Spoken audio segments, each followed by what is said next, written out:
Now, typically, if your team starts 7-0, you're feeling really good about your chances for the season. I mean, think about that. It's not every day, every year, that you have a bunch of teams start off 7-0. Some seasons, you'll get to a point in the season by week 5, week 6, there are no undefeated teams left. So when you start off 7-0, you start to expect some big things. Now, sometimes you could say, well, maybe that's owed to facing a weak schedule early on. But you look at the Arizona Cardinals last year and their 7-0 start. They didn't beat a bunch of jabronis exclusively. Like, they had some quality wins mixed in there.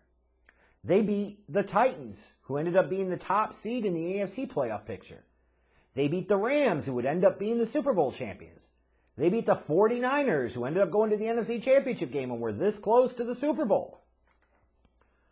So there was some reason, if you wanted to, some reason to believe that this Cardinals team could be legit. I did not necessarily view them in that light and tweeted about that and talked about that in videos during the course of the year, but 7-0 is 7-0. And Bill Parcells used to say, you are what your record says you are. And when you're 7-0, you're elite. And then you had that Thursday night game, wasn't it, against Green Bay with the Rasul Douglas interception. And it was not so good the rest of the way for the Cardinals. They went 4-6. You know, J.J. Watt missed the rest of the season due to injury. They only had DeAndre Hopkins for 10 games. Kyler Murray missed a couple of games due to injury. And you look at the way they finished out the season. It's one thing when you lose to teams like the Packers, the Rams, and the Cowboys. You're talking about the Packers that are great in the regular season. It's not like it's the playoffs or anything. So they're great in the regular season. They were the top seed in the NFC. The Rams were the divisional champs and went on to win the Super Bowl. The Cowboys were divisional champs, playoff team. It's one thing to lose to them, but when you start losing to teams like Carolina and Detroit, Indianapolis, Seattle, not a damn playoff team amongst those four, it starts to make you realize how much of a fluke that hot start was to the season. And even with all of that said, they still found a way to get into the playoffs, where they ultimately got boat raced badly by the Rams 34-11. That was kind of rough. And you look at this team and you're saying, okay, had some injuries to some key players, missed some games. You know, you want to be able to take another step, but instead you lose quite a bit in free agency. Kirk's gone, Jones is gone, Edmonds is gone, Hicks is gone, Phillips is gone. You know, you talk about losing a guy like Chandler Jones from your defense, it's going to sting. Christian Kirk, he got massively overpaid by the Jags, yes, but Christian Kirk was solid. Chase Edmonds was solid.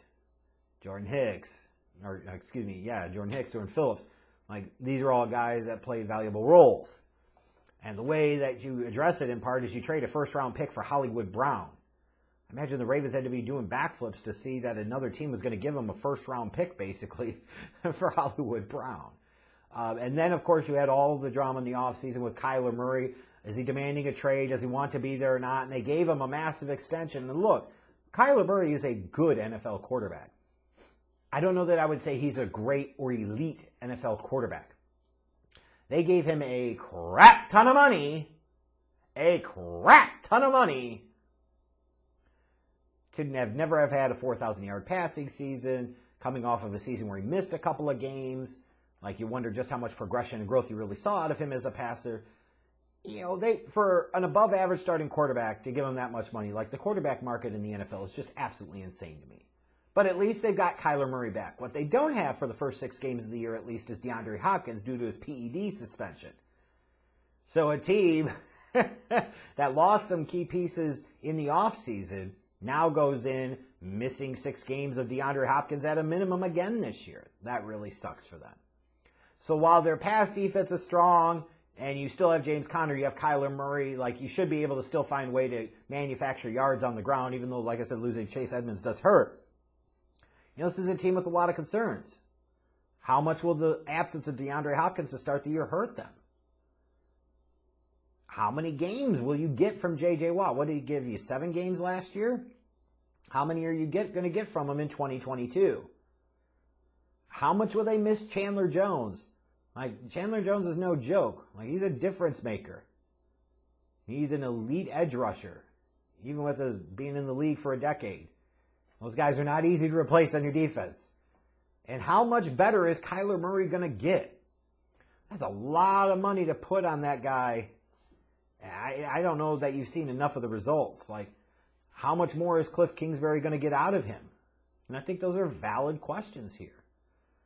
So when you talk about the Arizona Cardinals and you're saying, this is a team that won double-digit games last year, made the playoffs, they should be better.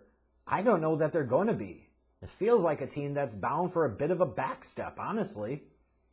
And the schedule makers didn't do them any favors, certainly, at least with the start of the season. Like, there's absolutely a chance that the Cardinals could start the year off 0-3.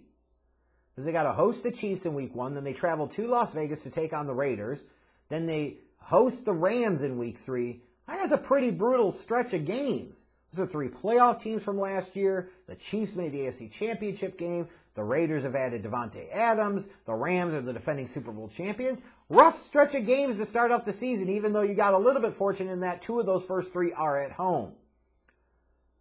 If you could even win 1 of those first 3 games if you're the Cardinals, you probably don't feel too bad. You'd be like, I wish you weren't 1-2, but it could be worse. You could be 0-3. And right now, when I look at it, they sure certainly seem to be staring down the barrel of an 0-3 start, especially without DeAndre Hopkins for the first 6 games. Where they'll have to make up some hay if they want to get any type of momentum in this season at all in the first half. They've got to take care of business in weeks 6 through 9. They're lucky that they've got 2 games with the Seahawks in a 4-week stretch. And then sandwiched in between is a home game against the Saints. The Saints who no longer have Sean Payton running the helm. And then a trip to the Vikings. Now, that's a stretch there. You got to go 3-1, maybe even 4-0 if you want to have any designs on making the playoffs. And I keep coming back to this with this Cardinals team. And I say, who are they really? Are they the team that started off the season 7-0 last year? Or are they the team that went 4-6 the rest of the way and got boat raced in the playoffs by the Rams? I'm sorry. I think their reality is closer to that 4-6 in the last 10 games type of team. Would I feel a little different if they had DeAndre for the entire season? Maybe. But then again, they only had DeAndre Hopkins for like 10 games last year. But you lose Jones, you lose Edmonds, you don't have Hopkins the first 6 games of the year, you don't know how much you're going to get out of J.J. Watt, you've paid Kyler Murray a ton of money, and, there's a reason they put a stipulation in the contract initially before they rescinded it, that he had to do independent film study. Like, that doesn't give you a ton of reason for confidence. You would expect homework to be a part of the job, rolled into your base salary that you're getting paid, especially with this type of job. And the Cardinals were concerned enough where they had to sit there initially until it got out, and then, of course, they pulled it back. But they put that stipulation in the contract about the 4 hours of independent study a week for a reason.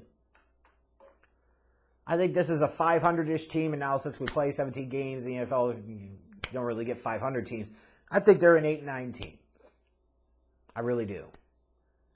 I think, that 7-0 start was great last year, but what we saw the second half of the season in the playoffs is more of the reality of who they are, which means that they're not terrible, but there is some definite separation between some of the elite teams in the league, such as the Rams, and where the Cardinals are current state.